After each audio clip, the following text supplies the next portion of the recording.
Welcome everyone to the General Assembly of 2025.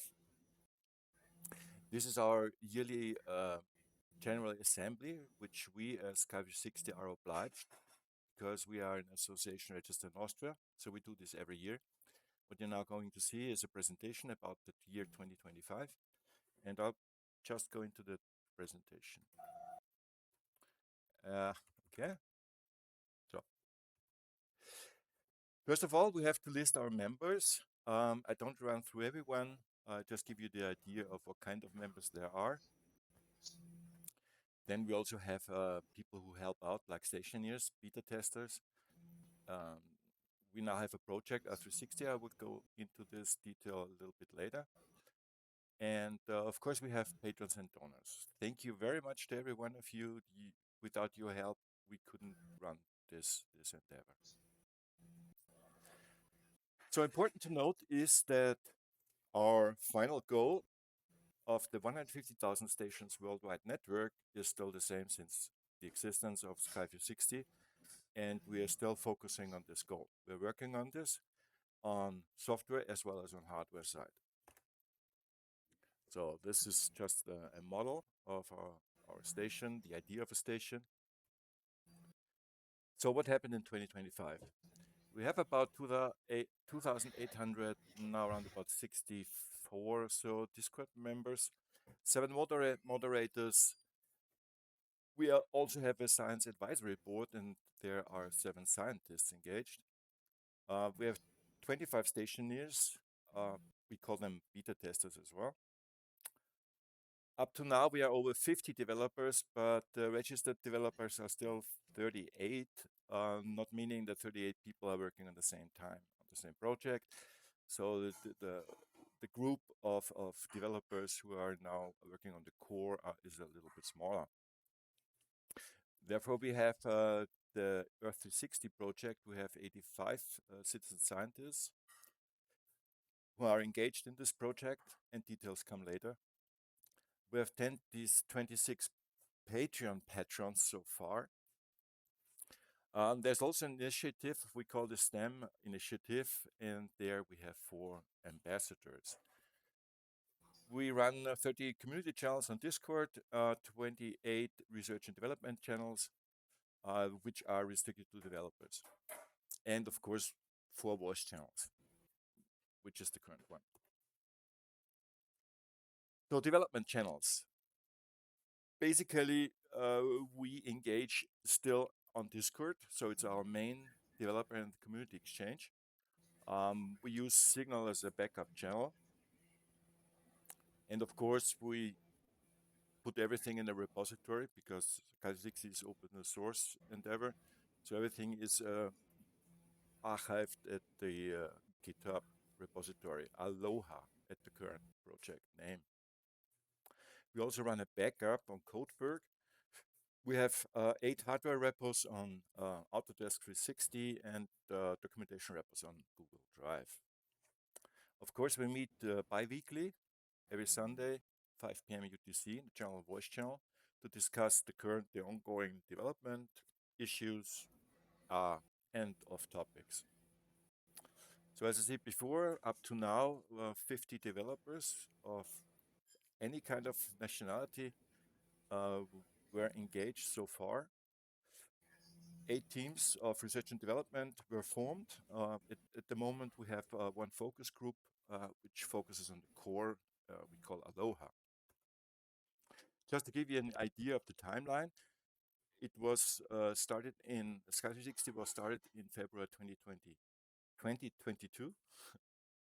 From the very beginning, we had a research and development phase, and then came several initiatives or projects in parallel. The first that was developed is a STEM initiative led by Christian Ambros.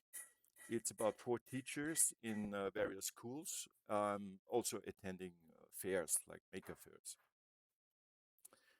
Then we created a scientific advisory board, which is chaired by Dr. Yannick Heusinger, where there are at the moment 5 scientists and 3 associates engaged. The Aloha project was started in end of 23. Um, Definitely still Christian Ambrose. You can see the rundown of modules and methods that are already solved. And you can see that we are almost done with the core elements. Now are moving into the adaptation of several sensors. As you can see, our core system is based on a real-time messaging system we've used for now eCal, but it's still in discussion whether eCal will be the same in the future. But for now, it is eCal. We have a GNSS PPS distributed clock. We can propagate this clock over all boards within the station. So we have Stratum 1 servers on every board for every sensor. What things that have to come or are already at the moment already in work are the bias corrections.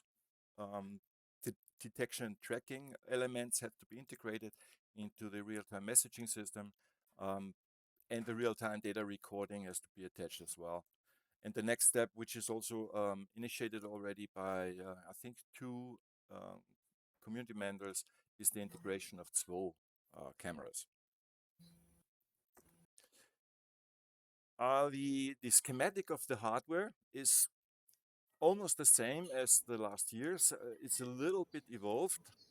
Basically, we use several boards and just to spread the sensors over several boards so that we have still room enough processor-wise to have a stable sensor equipment. This is just an idea of the communication channels. Just some ideas of equipment. This is the All Sky Cam, which is basically a picture of, I think, 2 years ago, but it didn't change. So it's still our workhorse for the All Sky camera. This is our interior of a station. This is just an idea of a layout. It has changed a little bit, but that's the basic idea.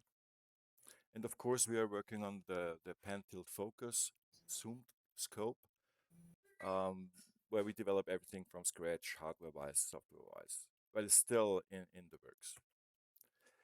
So, as I said before, we kicked off a STEM initiative to bring the idea of developing soft and hardware to schools, to engage with students, to make them interested in STEM classes. And this is also a channel for us to engage with the audience, the public.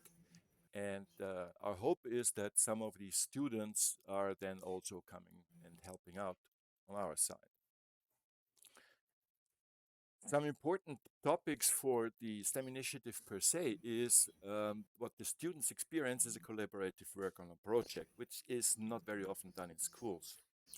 But this idea is in some schools already settled, and so we fit in this glove very easily. Students can learn together with us how to code, to control sensors, archive data, and so on. Of course, we encourage them for exploration and creativity. We meet with several students from different countries, so their experience is also an international one. And there's also a networking aspect to this. And one important topic is also the amount of data that is to be analyzed and let's say to level the fear of big data. And of course, to become a multiplicator for the idea, to create a global network of sensory stations for UAP tracking. And what you can see on the right is a contribution from a boy from India, Naitik his name. And yeah, we just found it very funny to receive this from him. Thanks to Nightic for this. So the next project we kicked was Earth 360. It's basically a project where we engage with, now let's say otherwise, citizen scientists can engage with us in a project to scrape manually Google Map imagery, so satellite imagery, to find anomalies, to find things that do not fit there, that do not belong to the surroundings. So with Google Maps, we choose Google Maps because it's we have global coverage, and if we use Google Maps without the API, just with the normal Google Maps interface, it's free. If we would use the API, which we like to do, but that would be very costly at the end. So we still stay with Google Maps satellite imagery. To scan the globe, Yannick did one interesting thing. He generated 16 million search tracks, which are, let's say, predefined. So whenever someone wants to engage in this project, he gets a track to search. He does this for 20 minutes, half an hour, and then delivers a response. Let's say I find nothing, or I found something and this is there, and this is a description of it. For now, this interaction with this project is running on Discord in the Earth 360 channel, but we are at the moment working also on a web service so that we can integrate it in our website as well. So far, we have found 665 anomalies, and on the right side, you see an example of such an anomaly. You see over a sea, a bed of sea, you see blue, green, and a white streak. And the explanation for this is that the cameras that fly overhead and create such satellite imagery are CCD cameras, which split the channels for the red, for the blue, and the green, and the lightness into 4 channels, and processes later on into a full image. But the thing is that the satellite is flying over with a huge speed, and the things that are stable on the ground can be very easily overlapped with these pictures of the red, the green, the blue, and the lightness, so that you get the normal visual information about the surface of Earth. But if something moves very fast, uh, so fast that the scanning of the camera uh, is not fast enough to get every position of this very same object into the same channel position. So these channel positions are then separated. And what you don't see is the red part, but you see the blue, the green part. What we can derive from this is speed. From the thickness and the length, we can come down to the about size of this object. And this is just an explanation, just one example, but we found very weird anomalies. And yeah, it's still up to people to go there and have a look at them if anomalies are stationary. Most of these anomalies we found are transient so far, like this one, as you can see here.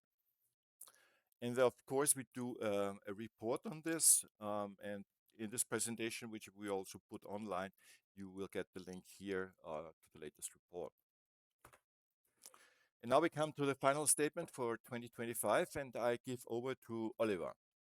Yes, hello. So the year 2025 was not very exciting financial wise. We go through the figures, I would say. We had an income of 3,100 euros, from which 2,300 euros were donations via Patreon. This is a huge minus to the year 2024. There we had roughly 5,800, something like this. So donations are reduced significantly. and we will see how we will deal with it in the future.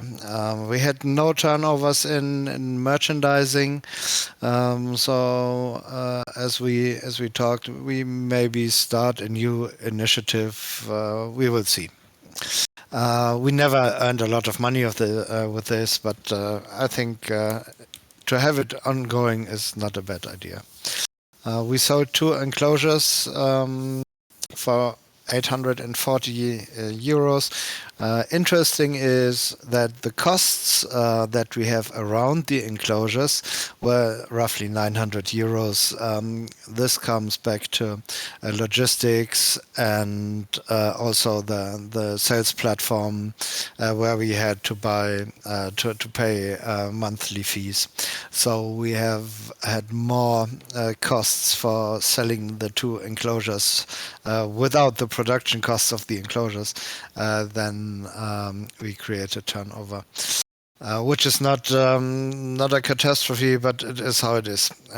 Um, so what we did in the beginning of this year is that we cancelled the sales platform because they got more expensive over the change of the year, and so we don't need it now. So we will find another solution. Expenses were 3,900, so you can see that we have a negative in 2025. Some minor, the really, I think it's a nice position. Third-party hardware is roughly 27 euros, so we had other years with a lot higher values there. It was just this. So enclosures, as I said, that's much more the handling, not the enclosures itself. We had community costs of 2,300 euros.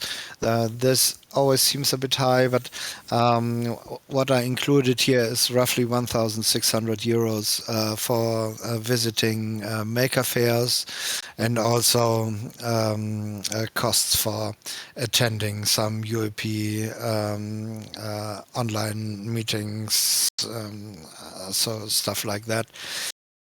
The regular monthly amount of costs for Discord, Google, and so on is roughly 60 euros. So this is the base of our community costs is roughly 60 euros a month.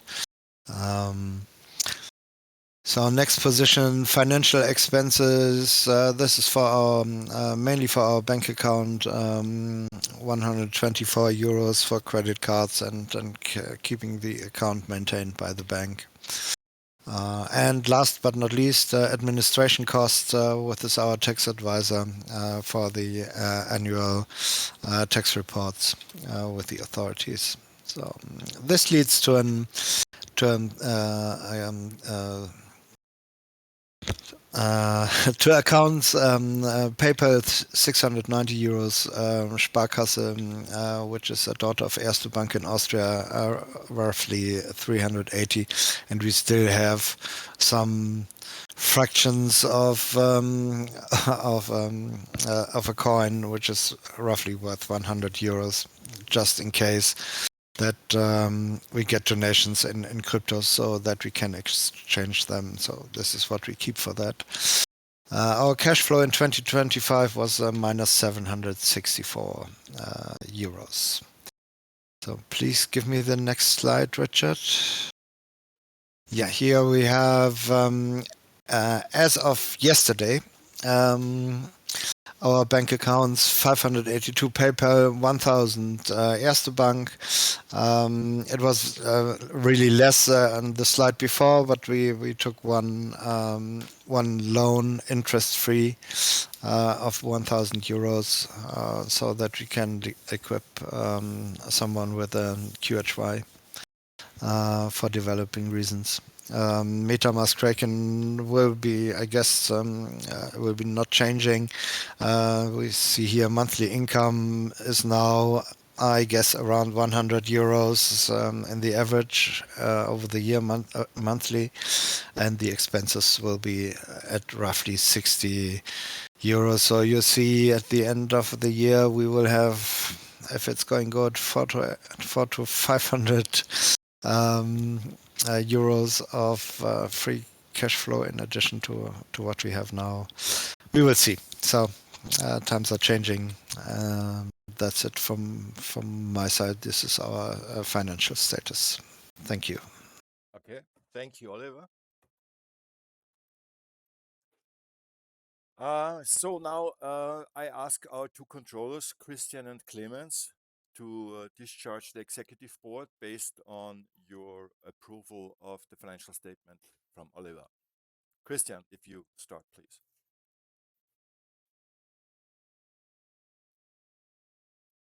Christian, are you muted? Are you muted?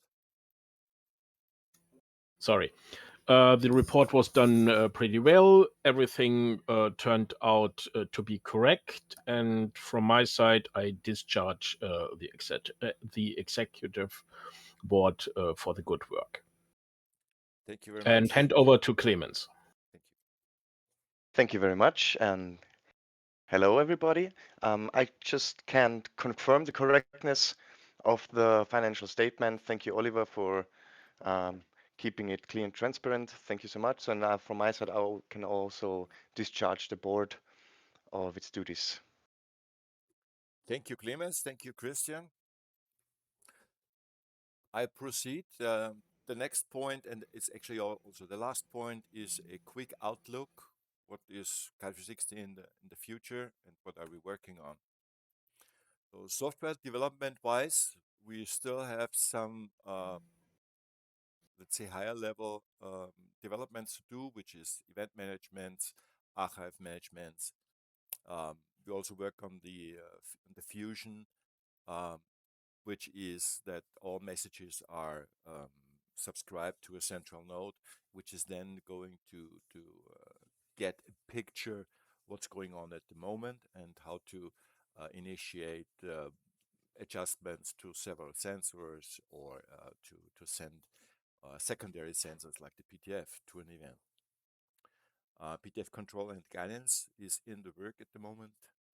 We also always talk about additional sensors. Just yesterday, we were talking about Dr.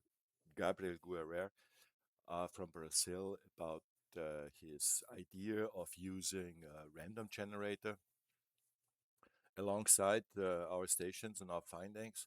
So the idea is whether is there a correlation of entropy with a UAP event or isn't there?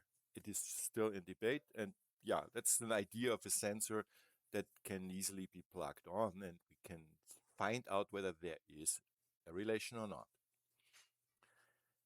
And of course, we have to integrate external databases.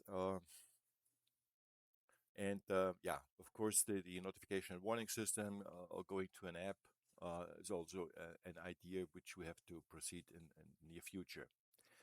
Um, the PTF prototype consists of electronics, which is done by Bojan. Rigging and gearing is mostly done by Christian. Weather protection is not done yet. The enclosure needs some tiny improvements. We still let produce in England. The question is whether we let produce in several places on the globe so that we can reduce shipping costs.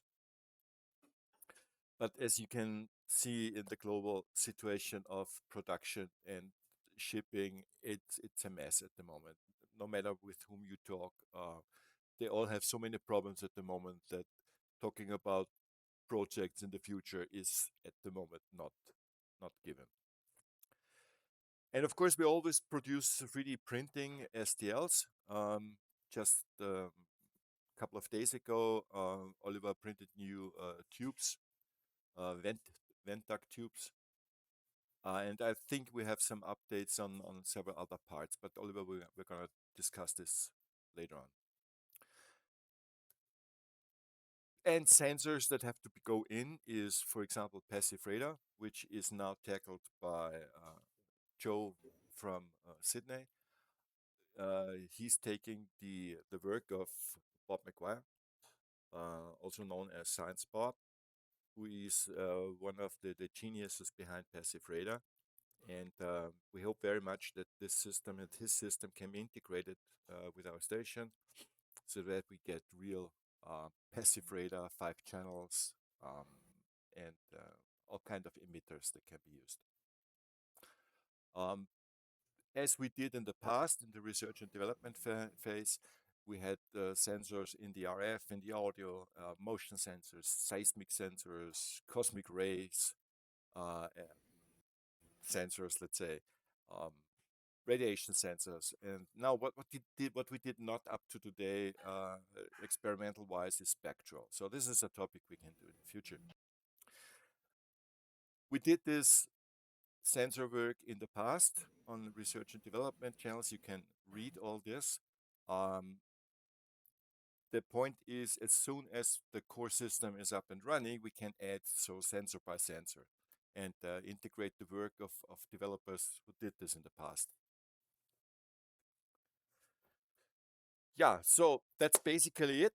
I thank you very much for your patience, and we keep on working, and we also keep on making partnerships, and I very much have hopes into a collaboration group uh, in order to standardize the topic, because what we can also see is that there is a wide growth of UAP tracking stations of all kinds of, several good, several not so.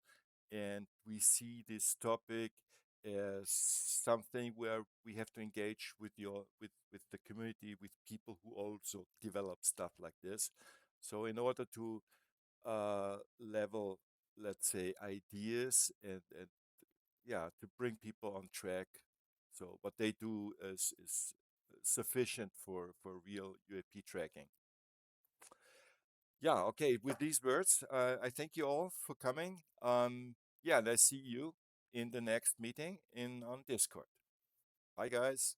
Bye. Bye. Thank you.